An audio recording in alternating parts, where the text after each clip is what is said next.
we're live. Good morning. This is Jericho, and this is Aaron, and we're Coffee with the Summerland Kids, episode 73. Not to be confused with 1973. We're not living there anymore. We're in the 2000 something, the 2024th year. Yeah. So the weather in Summerland today is 63 degrees currently with a high of 79. Mostly sunny in Summerland as usual, as you say, without the June gloom. I think they're living in the dream right now. So yeah, the weather here has really been really nice. Even though it's getting close to 100, 99, 100 area, it just seems so much more mild. I guess I'm used to it. It's even to the point where I got to kind of cuddle up with them in my blanket at night. It's getting a little chilly.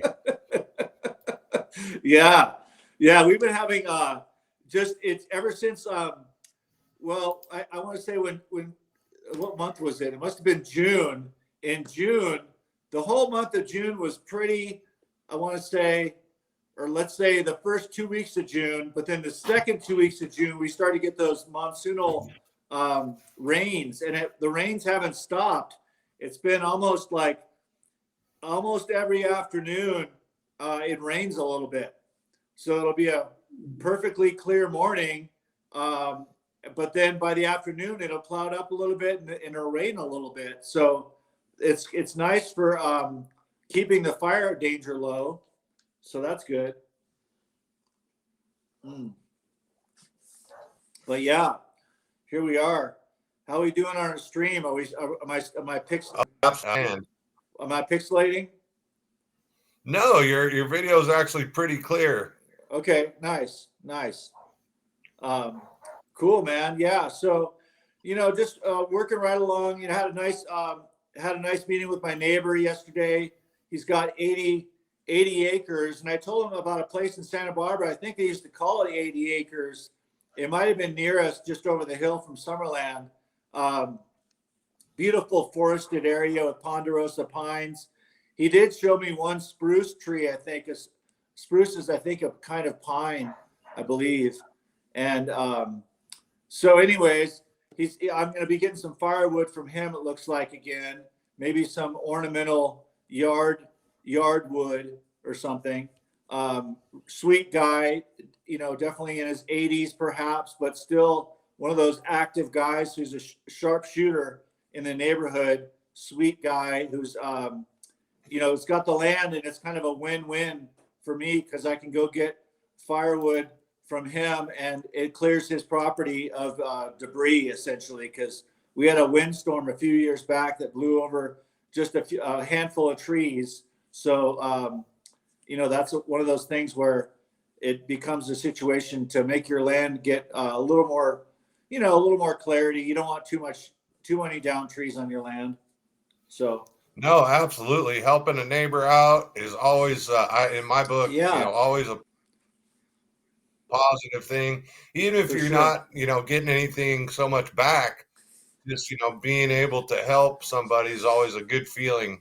Yeah, for sure. And, it like when I went and bought some wood not too long ago, just felt like, okay, it's early season, need to be on it. So I went down to the local firewood yard, and I bought like $100 worth of wood, and it's a few scoops of their little tractor they dump into your bed of your truck, and it's all pre-cut, little logs, and they're sectioned and stuff, and so it's nice quality stuff. But that's $100 just to get like a little it's probably not even a cord. It's just like a it's a truckload full of wood, $100. But I figure what I'm benefiting from this this scenario is quite a bit more than that. So yeah, firewood's not cheap these days. Just like everything else, the prices have gone up. So yeah, and you guys kind of rely on that through the winter, huh? To keep the house warm. We used to have. I told my neighbor we used to have a propane heater, but my mom got rid of it. I don't know why, but I think primarily because the wood burning stove is such a good little thing, and we rely on that wood burning stove for heat through the winter time.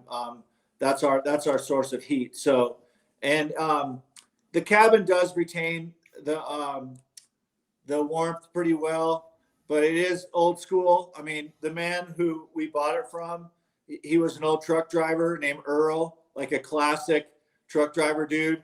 And he actually he brought the house up himself. He found a used cabin and dragged it up somehow, put it on jacks and put it on a trailer, and literally imported the house to the land, and put in the foundation himself. Probably hired some hands to put in the little it's a 2-bedroom cabin, small little place. It's probably like if I had to guess, maybe 750, 800 square feet. Maybe it's 1,000 square feet, but it's nothing grand. It's single level, basic little cabin, 1 bathroom.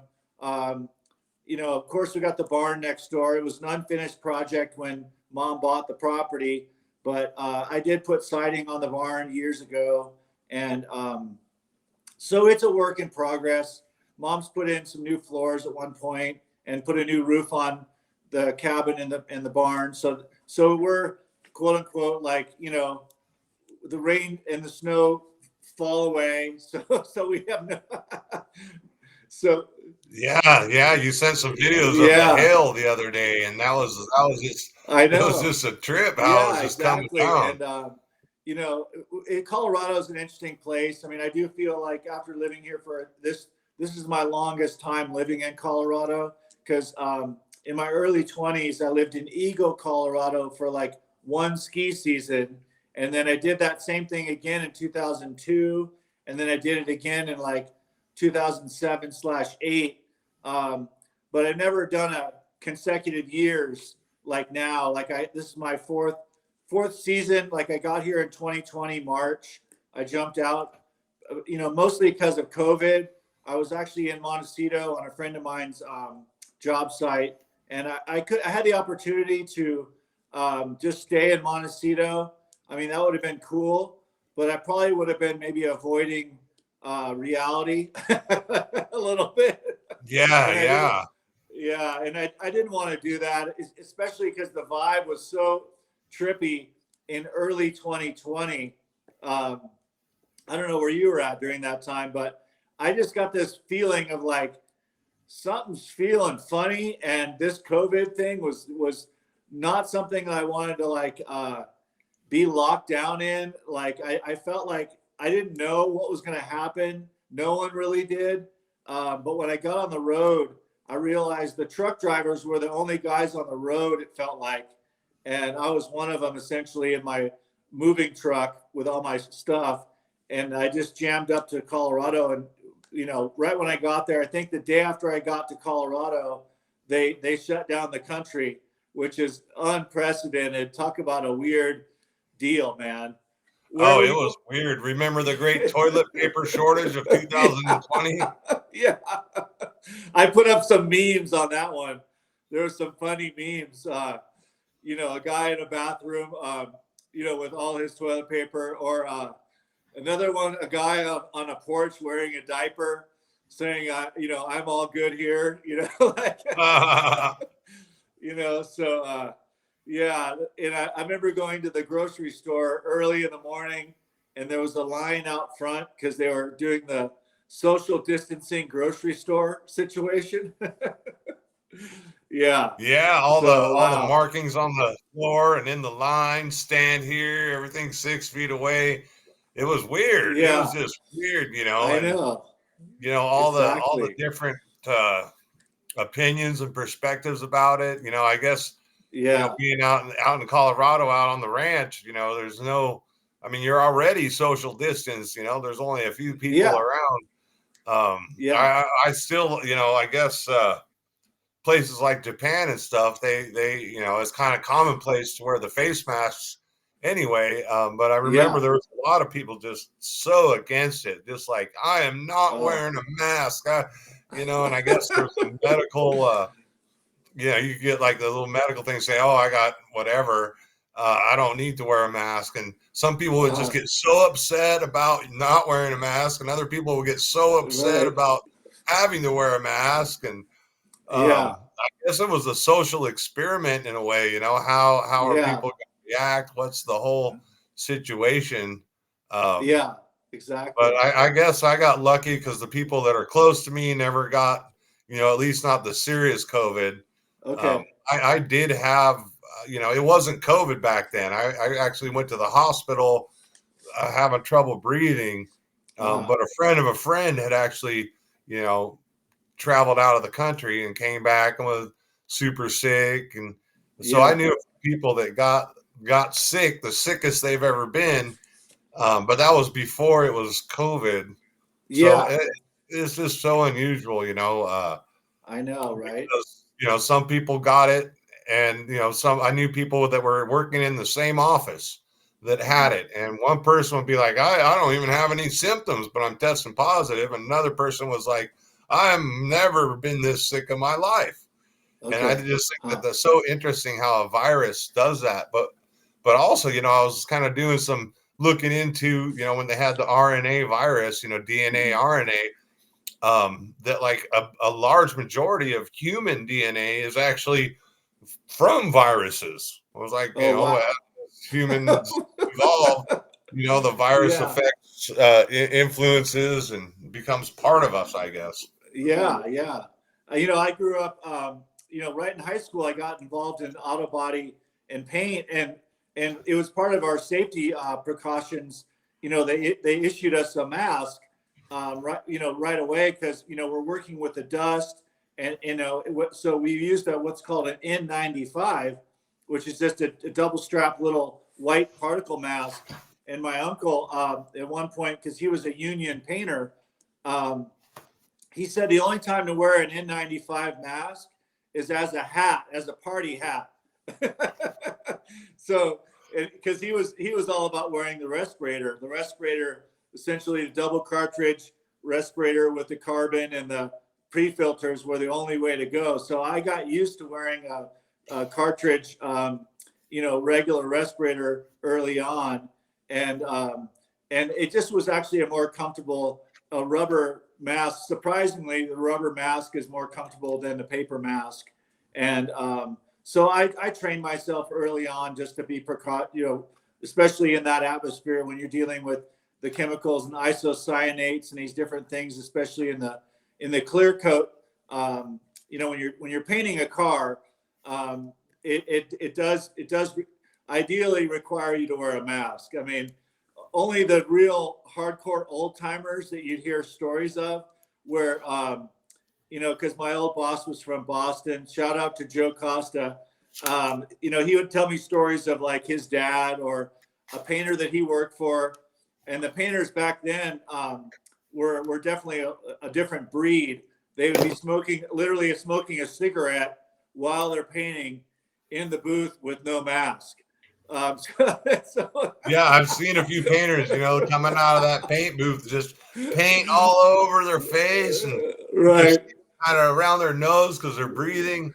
And so Yeah. concentrated around their nose. And it's just like, wow, Oh man. I did work in a body shop for a little bit, and I just, Yeah. it got to me. Oh I yeah. just, I was in the detail shop. So, Okay. we did a little bit of clay, clay bar and Yeah. Clay finishing bar. Yep. Yep. finish Absolutely. any things and detail Overspray. it, give it a good coat of Yeah. wax. But even just the smell of the auto body shop, and you'd think I'd be Yeah. used to it because my dad did auto body, and so I Okay. was in the shop with him, as a Yeah. younger kid, and he Right. would put a sander in my hand. I guess back in the day before there were child labor laws, it wasn't a big deal to have a 10 or 12-year-old sanding down a car, but yeah. I definitely learned a lot, and I definitely Yeah. For learned that sure. it's hard work, and you gotta know your stuff Yeah. for it And to come out it's quality. one of those things. And so when it came to wearing a mask, especially, I found those little tiny those blue masks were actually super easy and comfortable to wear because they were far less, I want to say, less superior to an N95.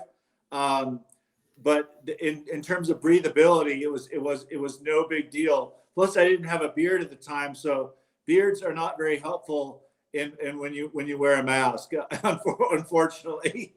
I So mean, if you got a long enough mustache, all you gotta do is like I that. know it almost is It's like got a your own pre little filter. built-in filter. Yeah, I'm starting to get used to it now. This is my longest running beard. So we're on show number 73, and Aaron and I are doing this 5 days a week. And so I started growing my beard right when we first started the show. So here we are. This is the beard the beard show. Well, Yeah, it's I used to shave every day right. and had the clean cut hair, and it's just a whole different look. I would like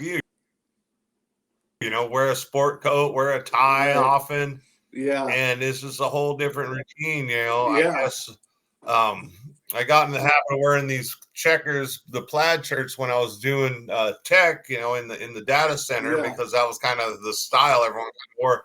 You wanted to have a little collared Yeah. shirt, Button down. but most of the time it was a short sleeve, less formal, a little more Yeah. casual For in the sure. office. Definitely. Yeah.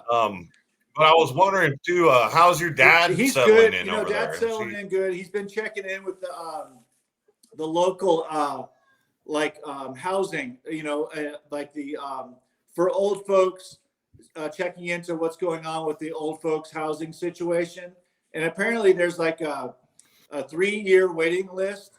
And there's one guy who he met that said, I've been on the waiting list for 2 years, and I'm number 10 on the list or something like that still. So we'll see. Honestly, he does have a good friend who's a lot of people here, they call them snowbirds, where in the wintertime they'll fly to Florida to ride out the season and not be here. So he probably has sort of a little bit of a house sitting situation for winter up here. Yeah, so that's Oh, cool. I'll probably maybe I'll put it out there for him or see how he feels about it. Because he is he's good on his feet. He's better on his feet than my mom. So that's my mom's 77. Dad's better on his feet than mom. So he could in fact be a house sitter for someone, or even maybe even have like almost like a get paid situation possibly with house sitting in terms of watching someone's house for the winter. We have a lot of homes up here that are like second and third homes for people. It's that kind of a place where Pagosa Springs in Colorado, where we're at, feels like it's a destination location for hiking, fishing, some hunting, definitely. It's skiing, of course, in the wintertime. It's just a beautiful place that people, it is sort of like definitely a winter wonderland, and again, that escape location for people to relax and enjoy nature. But oftentimes they're not full-time residents. So some of those people might like to have someone watch their house for them. So we'll see. Maybe I can get him a job house sitting or something. yeah, I got a friend who does that sometimes. The people he does their Oh, lawn cool. for and stuff, and he'll house sit and dog sit. You got to have someone take care of the pets when you're on Yeah. your vacation. And so, are there like any Yeah, hot there is springs up actually. there? There's the Hot Springs Resort. It's called the Springs, and it's they back in the day, I guess in the 1980s, one of my friends said that it used to be all free because it was just a natural occurrence, like nature's wonders, so to speak, of the hot water coming up through the ground and then pooling up. So the Native Americans actually called it Pagosa Springs, and I think it translates possibly to healing waters. That's what Pagosa Springs is all about.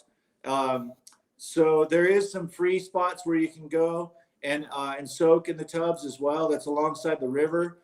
So basically, right alongside the San Juan River, there's then the resort is expanding to accommodate more pools and all that. So you can pay to soak, or you can soak for free. So those are the options. But it is a nice place to be. Nice place to be. So Yeah, I like some of those rustic natural ones. Um, yeah. I do like some of the resort style. My favorite hot springs is Franklin Hot Springs in Paso Robles, and Oh, nice. it's kind of in between. It's Uh-huh. it's that's the one I was telling you about. The guy had the oil people come out and drill for oil, but they didn't find oil. They found hot springs, and Oh, so wow. it's not totally developed. So there's not like cabins, but it's slightly developed. He's got a concrete a pool and a couple soaking tubs, and then Wow. it flows out into kind of a natural pond that has Okay. got fish and stuff. And it's funny because they said he was telling me, I'm like, oh, we should bring some koi fish out here. He's like, oh yeah, somebody brought some koi fish out here many years ago, and I guess there's a koi fish that's probably, he said it was 4 or 5 feet long, Oh my God. Wow. just living in Crazy. the pond. Wow. That's incredible. So yeah, so they must, obviously there's enough, nature's wonders, so to speak. We have there's fishing is definitely a thing up here on the San Juan.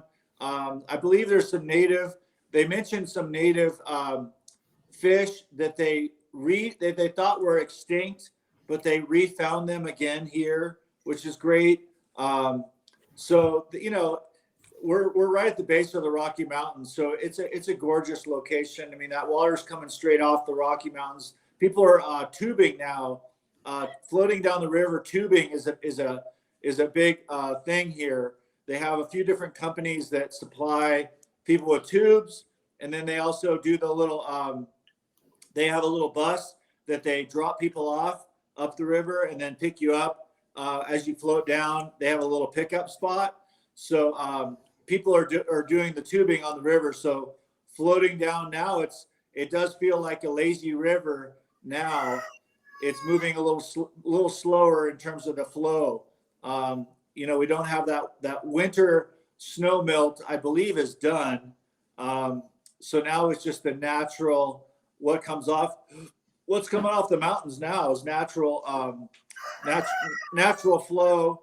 That we are getting those afternoon monsoonal rains that I think bump up the water flow a little bit.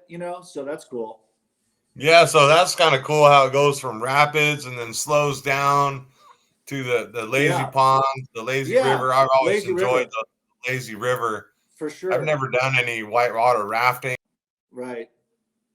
It seems a little bit intense for much of an extreme Yeah. sport. Yeah. Biggest extreme sport I had was driving an hour and a half with a a top heavy camper on my truck. Yeah. That was pretty extreme for me. In fact, even just that Yeah.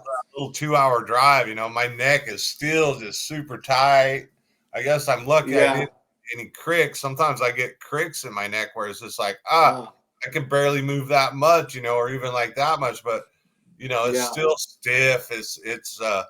It's sad getting old. I guess it's happy because you're not, you know a lot more and you're not Yeah. expected to do too much more, but it's still kind of, hard, because you got these aches and pains that, I don't know if you've ever woken up. I slept wrong and my neck's out. So Oof. that Oh that's yeah. that's always a thing when you're this age, I guess. Yeah. No, it happened to me. Especially like work related.